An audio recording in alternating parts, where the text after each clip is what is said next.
यदि वो दोषी सिद्ध होता है तो न्याय अनुसार उसे उसका उचित दंड भी अवश्य मिलेगा।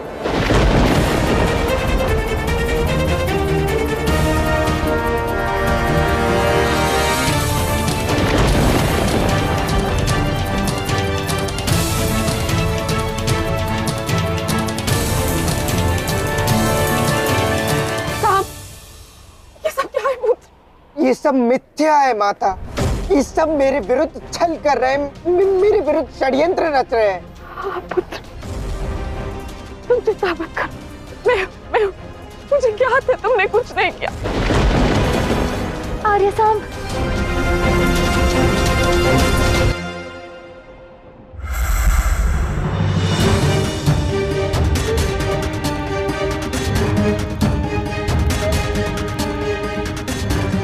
क्षमा करना जाम्बवती, सांब को इस प्रकार बंधनों में देखकर मुझे भी अच्छा नहीं लग रहा। कदाचित यही द्वारका के नियम है। मुझे द्वारका के नियमों का भय नहीं है राधा, किंतु दुख इस बात का है कि तुम द्वारका में हो। ना तुम यहाँ होती और ना मेरे पुत्र के साथ ऐसा होता। किया क्या है मेरे पुत्र ने? जाम्बवती, सांब पर अभियोग चल रहा है। मेरा कहा मानो तो वहां राज्यसभा में पहुंचो, सारा सत्य ज्ञात हो जाएगा।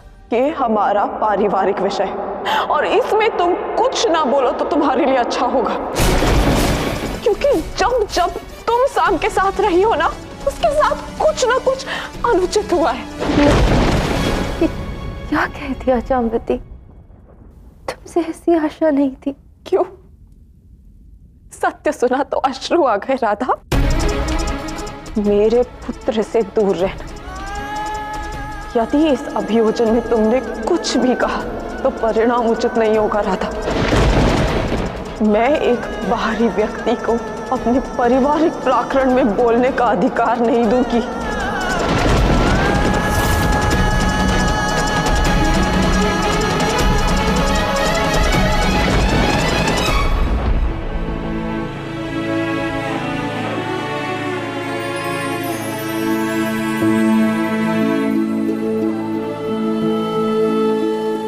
राधे, क्या हुआ? तुम यहाँ क्या कर रही हो?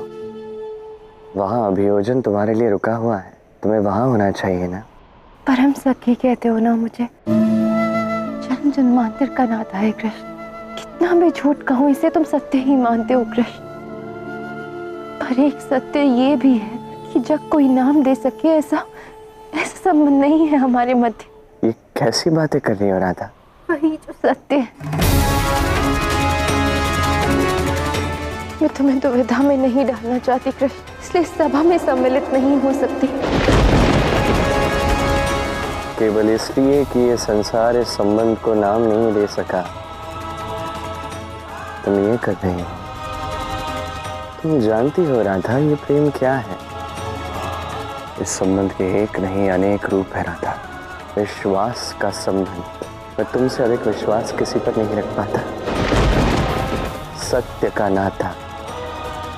राधा कृष्ण कभी एक दूसरे से असत्य नहीं कहते। ये प्रेम का नाता है उन दो प्रेमियों का जो अनंत काल से प्रेमी थे और आगे अनंत काल तक ये दोनों एक दूसरे के प्रेमी ही रहेंगे।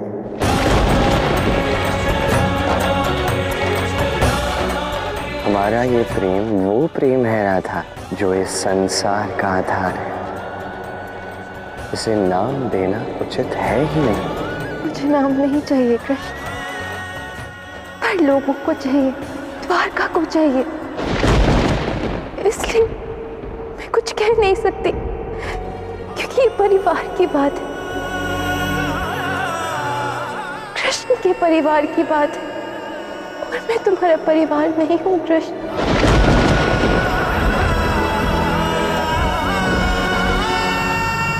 तुम मेरा परिवार नहीं तो क्या? तुम्हारा स्थान उससे कहीं अधिक ऊंचा, कहीं अधिक बड़ा, कहीं अधिक पवित्र है। राधा, तुम कितनी महान हो, कितनी दिव्य हो, ये संसार समझ नहीं पाता, और संसार जिसे समझ नहीं पाता उससे बस भयभीत रहता है। राधा कौन है ये संसार एक दिन अवश्य जानेगा। तुम्हें दुखी होने की आवश्यकता नहीं है, बस अब मेरे साथ चलो।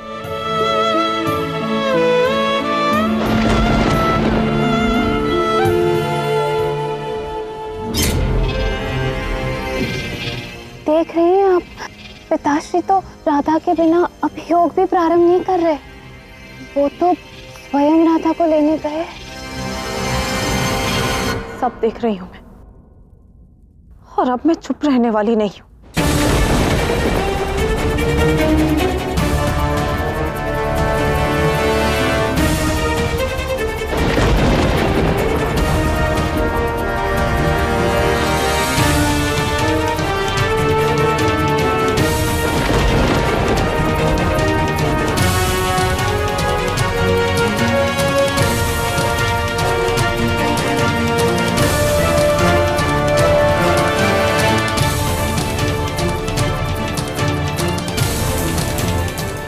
अभियोग आरंभ करते हैं। साम पर लगे सभी आरोपों से हम सभी अवगत हैं। अब केवल साक्ष्य सबके सामने रखना शेष, और सबसे पहला साक्ष्य होगा कुमार अनिरुद्ध।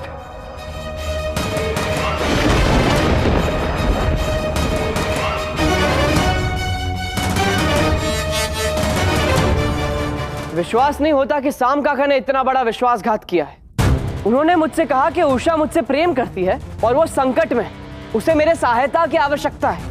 परंतु जब मैं उषा को बचाने गया तो वहाँ ऐसा कुछ था ही नहीं, और उन्होंने मेरा अपहरण कर लिया, क्योंकि साम काका ने स्वयंवर से लक्ष्मणा का अपहरण करते समय मुझे उत्तरदायी घोषित कर दिया। सारे विश्व को यह ज्ञात होना चाहिए कि साम ने कृष्ण के पौत्र अनिरुद्ध के कहने पर राजकुमारी लक्ष्मणा का अपहरण उनके स्वयंवर से किया। और ये सारा षड्यंत्र साम काका ने इसलिए किया ताकि मैं बाणासुर का बंदी बन जाऊं और द्वारका और बाणासुर के बीच युद्ध छिड़ जाए।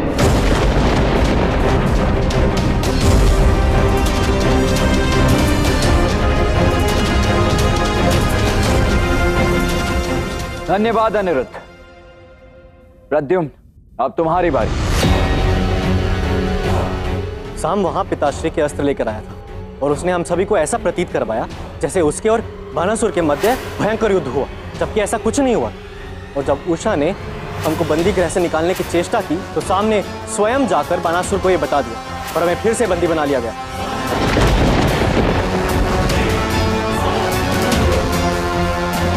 काकाश्री, साम को पता था कि पिताश्री बलराम भी वहां आएंगे, और उसे यह भी पता था कि बाणासुर उसे नहीं हरा पाएंगे, और इसीलिए इसने द्वारकाधीश से पाए सारे अस्त्र बाणासुर को सौंप दिए। वो चाहता था कि पिताश्री के साथ हम भी हार जाएं, कृष्ण महादेव का युद्ध हो जिसमें द्वारकाधीश भी मारे जाए।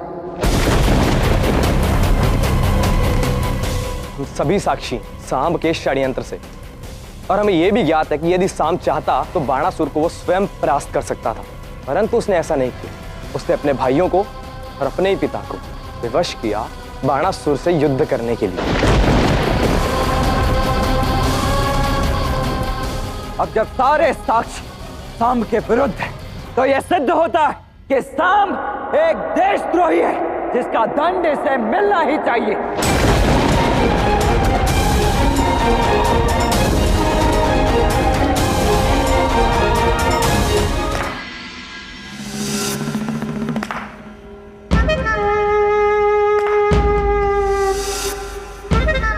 अद्भुत, क्या न्यायपूर्ण अभियोग चलाया गया है। मुझे अपना स्पष्टीकरण देने की स्वतंत्रता तक नहीं दी गई। सब मन बनाकर बैठे हैं मुझे दंड देने। कौन हो जाओ साम, यह द्वारका है और द्वारका का न्याय विश्व प्रसिद्ध है। तू ऐसे न्याय पर मेरा पक्ष सुने बिना मुझे दंडित कैसे घोषित किया जा सकता है? अरे तुम मूर्ख हो क्या साम? यहाँ सभी साक्ष्य तुम्हारे विरुद्ध हैं, क्या इतना पर्याप्त नहीं है तुम्हारे लिए? द्वारका वासियों, देख लो, ये है तुम्हारे द्वारकाधीश वासुदेव श्री कृष्ण, जो कुछ सिद्ध नहीं कर सके तो बिना पक्ष सुने दंड दे रहे हैं।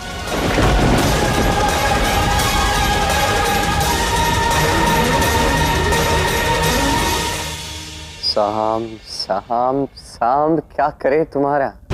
तुम्हारे स्थान पे यदि कोई भी होता तो जो दुष्कर्म तुमने किया है उसके लिए क्षमा याचना करता, ग्लानि से भर जाता वो, और तुम यहाँ खेल खेल रहे। तुम्हें यदि ऐसा लगता है कि तुम्हारे साथ यहाँ अन्याय हो रहा है साम, तो अपना पक्ष रखो सबके समक्ष। हम भी देखना चाहते हैं कि अपने पक्ष में तुम क्या कहना चाहते हैं। तो सुनिए,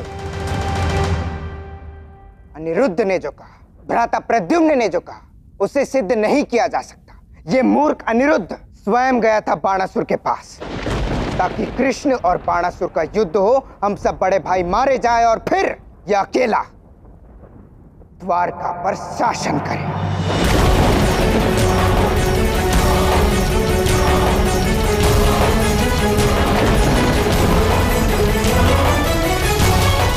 ये दुस्साहसी कुछ भी कह रहा है। झूठ कह रहे हैं साम काका। हाँ, मेरा पुत्र कभी ऐसा कर ही नहीं सकता। तो क्या मेरा पुत्र झूठ बोल रहा है? जाम्बवती, आप मौन रही हैं। साम, तुम स्वयं भली भांति जानते हो तुम अवसर के पात्र भी नहीं, किंतु फिर भी तुम्हें एक अवसर दिया है अपना पक्ष रखने का, इस सभा को भटकाने का नहीं। यदि इस सभा को भटकाने का प्रयास करोगे तो तुम्हारे लिए शुभ नहीं होगा। अच्छा, बात नहीं बनी तो आप धमकी दे रहे हैं? भ्राता प्रद्युम्न, आप क्या कह रहे थे कि मैं बाणासुर से लड़ा नहीं, उसे कृष्ण अस्त्र दे दिए? क्या आपने मुझे ये करते हुए देखा?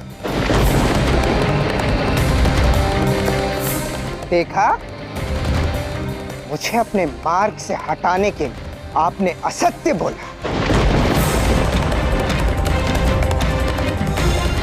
और आप दोनों, आप भी क्या कह रहे थे कि ताऊ श्री बलराम को हराने के लिए मैंने बाणासुर को अस्त्र दे दी। सिद्ध कर सकते हैं आप?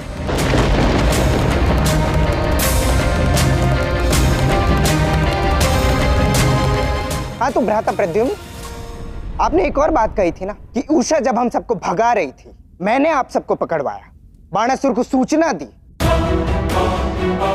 बताइए, है कोई साक्ष्य? नहीं ना?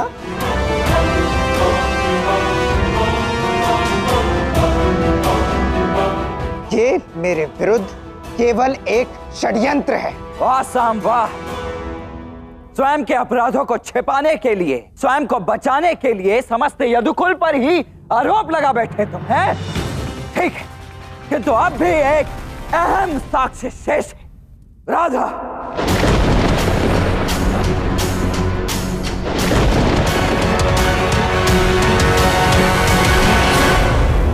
राधा के विषय में एक बात तो स्पष्ट है कि जब बात द्वारकाधीश की हो, द्वारका के भविष्य की हो, राधा मिथ्या कभी नहीं बोलती।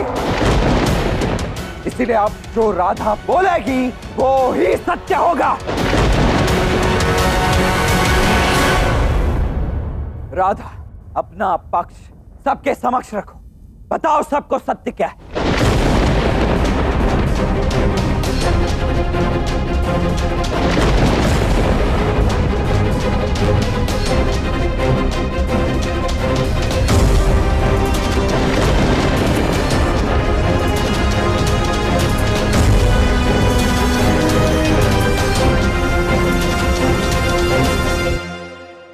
ये हमारा पारिवारिक विषय, और इसमें तुम कुछ ना बोलो तो तुम्हारे लिए अच्छा होगा।